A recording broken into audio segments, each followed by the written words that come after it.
The poem of the man God. The third year of the public life. Chapter 382. At the ford between Jericho and Bethabara. 14th of February, 1946. The banks of the Jordan near the ford are exactly like a camp of nomads during these days, when caravans are returning to their hometowns. Tents, or just blankets, tied to 2 tree trunks, or resting on branches planted in the ground, or tied to the high saddle of a camel, fixed, in short, somehow, to enable people to get under them and be sheltered from the dew, which must be just like rain in these places below sea level, are spread everywhere along the woods, which form a green frame round the river. When Jesus arrives with his disciples near the riverbanks to the north of the ford, the camps are slowly awaking. Jesus must have left Nika's house at dawn, because the sun has not yet risen, and the place is beautiful, cool, and serene. The more earnest people, awakened by the neighing, braying, the strange cries of horses, donkeys and camels, by the quarrels or songs of hundreds of sparrows and other birds, among the branches of willows, of reed thickets, of the tall trees forming green tunnels above the flowery banks, begin to steal out of the gaily coloured tents and go down to the river to wash. One can hear some children weeping and the sweet voices of mothers speaking to their children. All the signs of life revive, minute by minute. All kinds of vendors arrive from the nearby town of Jericho with new pilgrims, guards and soldiers, responsible for watching over and keeping order during these days, when tribes of every region meet, and do not spare themselves insults and reproaches, and when there are frequent thefts by highwaymen, who mix with the crowds disguised as pilgrims in order to steal.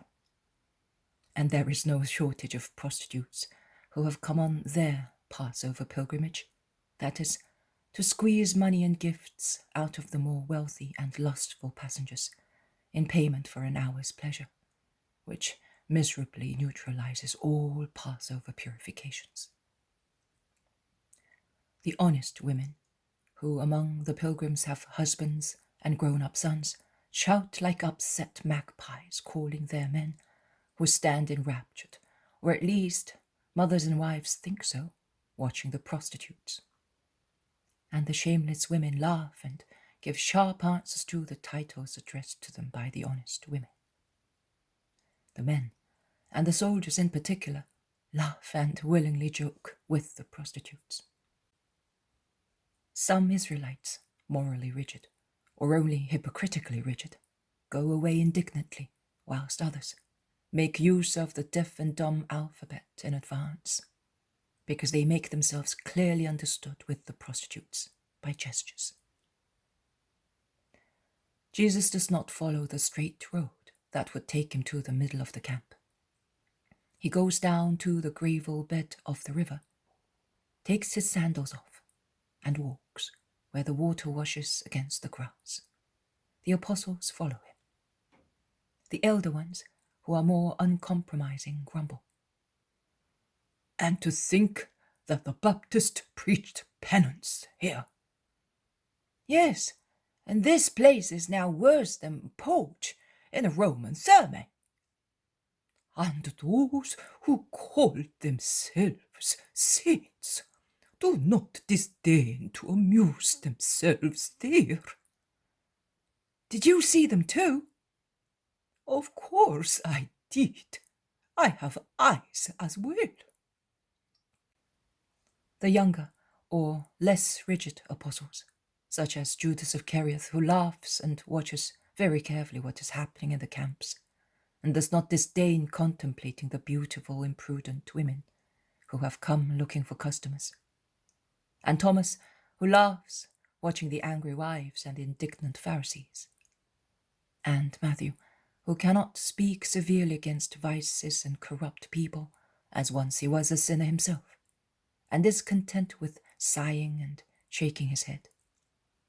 And James of Zebedee, who watches without interest and without criticizing, indifferently, follow their little group, ahead of which there is Jesus with Andrew, John, and James of Alphaeus. Jesus' face is uncommunicative, as if it were carved in marble, and it becomes more and more uncommunicative, as from the top of the embankment he hears words of admiration or shameless conversations between a not very honest man and a prostitute. He looks straight ahead all the time, fixedly. He does not want to see, and his attitude makes his intention very clear. But a young man, magnificently dressed, who is speaking to two prostitutes with other fellows like him, says in a loud voice to one of the women, "Go! We want to have a good laugh. Go and offer yourself. Comfort him. He is sad because, poor as he is, he cannot buy women." Jesus' ivory face blushes and then becomes pale once again. But he does not look round. His blushing is the only sign that he has heard. The impudent woman, with her necklace tinkling loudly and her dress flapping lightly, utters an affected cry and jumps from the low embankment onto the gravel bed, and in doing so she succeeds in showing much of her secret beauty. She falls just at Jesus' feet, and with trilling laughter on her beautiful lips, inviting eyes and figure, she shouts, "O handsome one among those born of woman, for a kiss of your lips I give all myself, without payment." John, Andrew, and James of Alphaeus are paralyzed with scandalized astonishment and cannot make a gesture. But Peter, he springs like a panther from his group, and he falls heavily on the unfortunate woman, now on her knees and leaning backwards. He shakes her, lifts her, hurls her with an awful epithet against the embankment, then charges her to give her the rest. Jesus says, "Simon!" a cry which is more than a sermon. And Simon goes back to his Lord, red with anger. "Why do not let me punish her?" "Simon, you do not punish a garment which has become dirty. You wash it. Her garment is her filthy body, and her soul is polluted. Let us pray to cleanse her soul and her body." He says so kindly, in a low voice, but loud enough to be heard by the woman. And setting out again, he now does cast a glance with his mild eyes at the wretched woman for a one moment. One glance only. For one moment only. But all the power of his merciful love is in it. And the woman lowers her head, picks up her veil, and covers herself with it. Jesus continues on his way. He is now at the ford. The shallow water allows adults to cross to the other end on foot. It is enough to lift one's clothes above one's knees and look for the large white stones submerged in the crystal clear water, forming a kind of pavement for the people wading across. Those on horseback cross over downstream. The apostles wallow happily in the water, halfway up their thighs, and Peter cannot believe that it is true. And he promises the others and himself a refreshing bath when they stop in Solomon's house, as compensation for yesterday's roasting. They are now on the other side. Here also the crowds are becoming active after the night's rest, or people are drying themselves after waiting. Jesus orders, "Spread around and inform people that the rabbi is here. I am now going near that fallen tree trunk, and I will wait for you there." Many people are soon informed, and they flock to hear him. Jesus begins to speak. A sad procession passes by following a litter, on which there is a young man who has been taken ill in Jerusalem, and as the doctors have condemned him, he is now being rushed home to die there. Everybody is speaking about him because he is rich and still young, and many say, "It must be very sad to die when one is so wealthy and so young." And some say, perhaps they are people who already believe in Jesus. "It serves him right. He will not believe. The disciples went to his relatives and said to them, 'The Savior is here. If you have faith and you ask him, he will cure you.' But he was the first to refuse to come to the rabbi." Criticism follows pity, and Jesus refers to that to begin his speech. "Peace to everybody. Rich and young people certainly do not like to die when they are rich only in money and young in age. But those who are rich in virtue and young because of their pure habits are not sorry to die. A truly wise person from the age of discretion onwards acts in such a way as to die peacefully. Life is preparation for death, just as death is preparation for a greater life. The true wise man, when he understands the truth of living and dying, the truth of dying to rise again, strives in every possible way to divest himself of what is useless, and to become enriched with what is useful, that is, with virtues and good deeds, in order to have a supply of goods before him, who summons him to judge him, to reward or punish him with perfect justice. The true wise man leads a life that makes him more adult in wisdom than an old man, and younger than a teenager, because by living virtuously and justly, he keeps such pure feelings in his heart that even youths at times do not possess. How sweet then it is to die! The wise man reclines his tired head on the bosom of the Father. He relaxes in his embrace, and in the midst of the mist of fleeting life, he says, "I love you, I hope in you, I believe in you," saying so for the last time on the earth, to repeat then the jubilant "I love you" forever and ever in the brightness of paradise. Is death a harsh thought? No, a just decree for all mortals. It is a grievous worry for those who do not believe and are full of sins. In vain, man says, to explain the troubled anxiety of a man who is dying and who was not good during his lifetime. It's because he would not like to die as yet, because he has not done any good, or only very little. And he would like to live to make amends. In vain, he says. If he had lived longer, he could have had a greater reward, because he would have done more good. A soul knows, at least vaguely, how much time it has been given. No time as compared to eternity.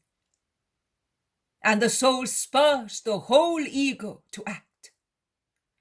But poor soul, how often it is overwhelmed, trodden upon, gagged, in order not to hear its words. That happens to those who lack goodwill. Whilst just men from their very childhood listen to their souls, obey their advice, and are continuously active, and saints die young in age but rich in merits, at times at the dawn of life, and not even by the addition of 100 or 1,000 years would they become holier than they are. Because the love for God and their neighbor, practiced in every form and with utter generosity, makes them perfect. What matters in heaven is not how long, but how one has lived. People mourn for corpses and weep over them, but corpses do not weep. People tremble at the thought that they must die, but they do not worry about living in such a way as not to tremble at the hour of their death. Why do people not mourn for and weep over living corpses, the real corpses, those who have in their bodies, as in graves, dead souls, and those who weep thinking that their bodies must die? Why do they not weep over the corpses they have within themselves? How many corpses I see, and they laugh and joke, but they do not weep over themselves.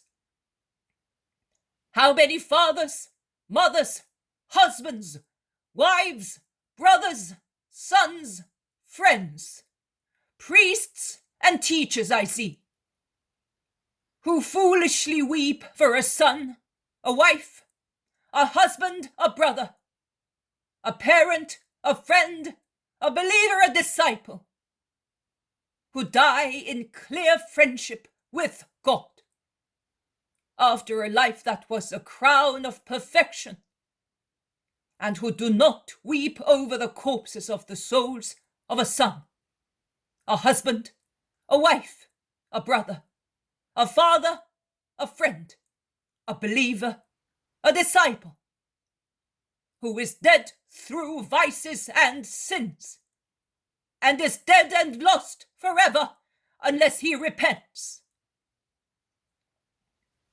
Why not try to revive them? That is love, you know, the greatest love. Oh, foolish tears for dust, which has become dust. Idolatry of affections, hypocrisy of affection. Weep, but over the dead souls of your dearest relatives. Try to bring them to life. And I speak in particular to you women, who can influence so much those whom you love. Let us now consider together what wisdom indicates as the cause of death and shame. Do not insult God by misusing the life he gave you, soiling it with evil deeds which dishonor man. Do not insult your parents through behavior that flings mud at their white hair and causes violent sorrow to their last days. Do not abuse those who assist you, so that you will not be cursed for the love you tread upon. Do not abuse those who govern you, because it is not by rebelling against rulers that countries become great and free, but it is through the holy life of citizens that you obtain the assistance of the Lord, who can touch the hearts of rulers or remove them from their places, or even from life, as our history of Israel has shown several times, when they pass all bounds, and especially when the people, sanctifying themselves, deserve the forgiveness of God, who thus removes the oppressive yoke from the necks of the punished citizens.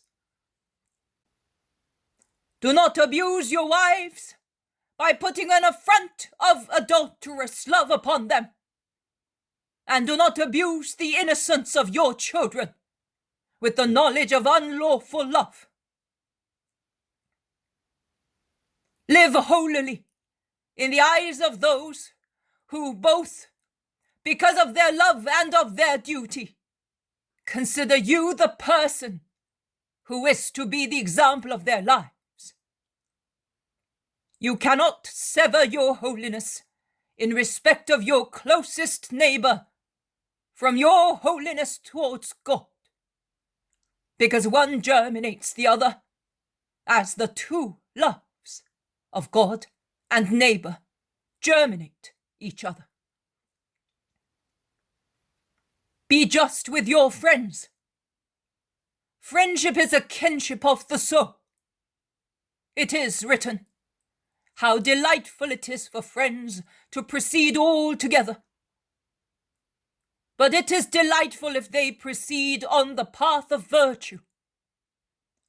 Woe to those who pollute and betray friendship by turning it into selfishness, treason, vice, or injustice.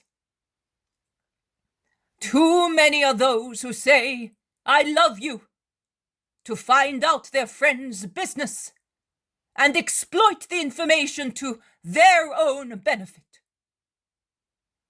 Too many are those who usurp the rights of their friends.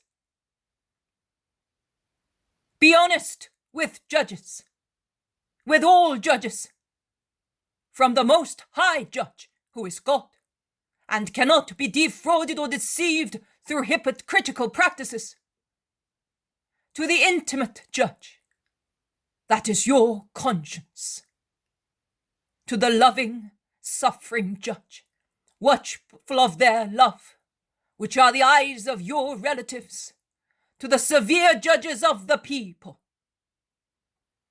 Do not lie, invoking God to corroborate your lies.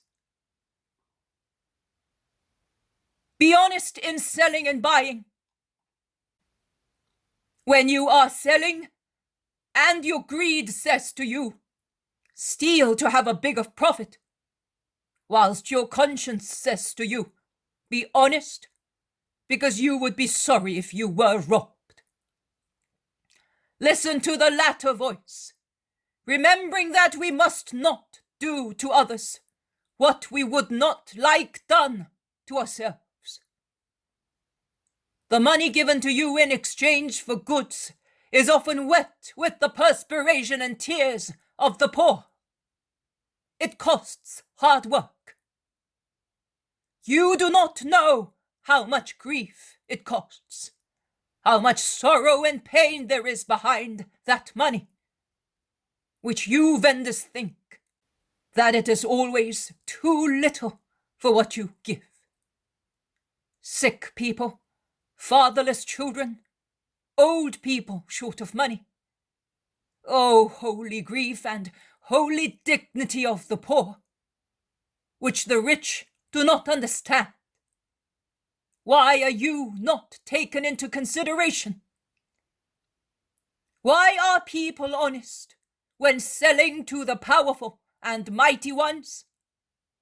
For fear of retaliation, whereas they take advantage of defenseless, unknown brothers.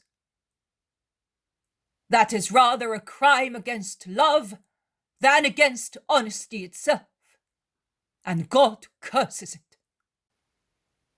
Because the tears squeezed out of poor people who have but tears as a reaction against abuse of power cry to the Lord with the same voice as the blood drained from the veins of a man by a murderer, by a Cain of his fellow creature. Be honest in your looks, as you are in your words and deeds.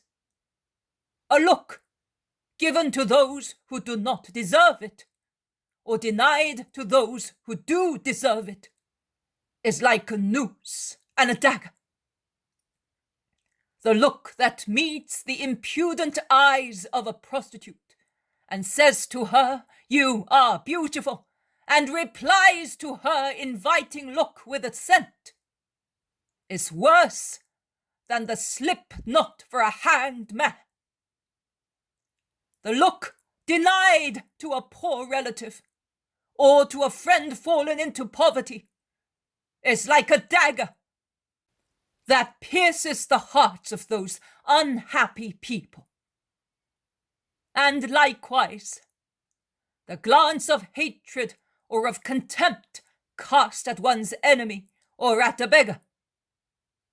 Enemies are to be forgiven and loved, at least with your souls, if your bodies refuse to love them. Forgiveness is love of the spirit. Not to take revenge is love of the spirit. A beggar is to be loved because nobody comforts him. It is not sufficient to throw a mite and pass by scornfully. The offering serves for the starving, naked, homeless body.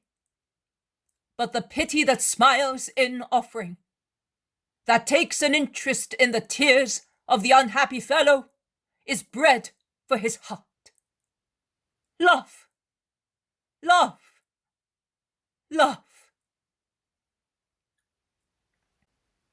Be honest in tithes and customary practices. Be honest in your homes, without exploiting servants beyond measure, and without tempting the maidservant sleeping under your roof. Even if the world is unaware of the theft committed in the secrecy of your house against your unaware wife and against the maidservant you debauch, God is aware of your sin. Be honest in speaking. Be honest in bringing up your sons and daughters. It is written, keep a sharp outlook, that your daughter does not make you the laughingstock of the town. I say, keep a sharp lookout, that the soul of your daughter may not die. And now I go. I also will go away, after giving you provisions of wisdom. May the Lord be with those who strive to love him. He blesses them with a gesture. He descends quickly from the fallen tree and takes a lane among the trees going upstream and soon disappears among the green vegetation. The crowds make comments animatedly with opposing opinions. The unfavorable comments, of course, are made by the few scribes and Pharisees who are among the crowds of humble people.